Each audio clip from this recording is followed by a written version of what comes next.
केलं.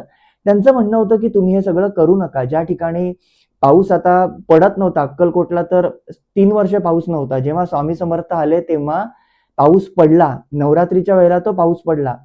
त्या ठिकाणी तिथी यज्ञ व्हावी लागतात. आजही जो प्रकार तुम्ही बघितलात की तो पावसाळा म्हणेपर्यंत जात नव्हता. का जात नव्हता? पर्जन्याचे त्या ठिकाणी हवन व्हावे लागतात. ते जेव्हा होतात तेव्हा त्या बॅलन्सने पूर्ण होतात. काही ठिकाणी स्तोत्र हवन, आणि स्वामी समर्थांनी त्या ठिकाणी त्याचा पुरस्कार केलाय. सगळ्या ठिकाणी ह्या हवन वगैरे त्यांनी करायला सांगितले नव्हते. आता 16 वळ्याचं सांगितलं, तर तुम्हाला मी त्याचे कांदा लसणाचं सांगितलं. तर तसं कर्नाटकवरनं त्या ज्या एक बाई होती तिने सांगितलं तिच्या नवऱ्याला, जा तुम्ही अक्कलकोटला एक स्वामी आहेत, त्यांना जाऊन तुम्ही दर्शन करून या.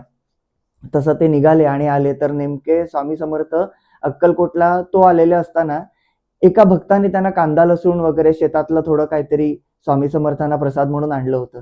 तर ते स्वामी समर्थ कांदा आणि लसूण खात होते. ते बघून त्याचं डोकं फिरलं. तो गेला परत कर्नाटकमध्ये. घरी गेल्यावर बायकोने विचारलं, काय झालं का दर्शन वगैरे? म्हणे, कसला तो महाराज तुमचा, कांदा लसूण वगैरे खात बसला होता.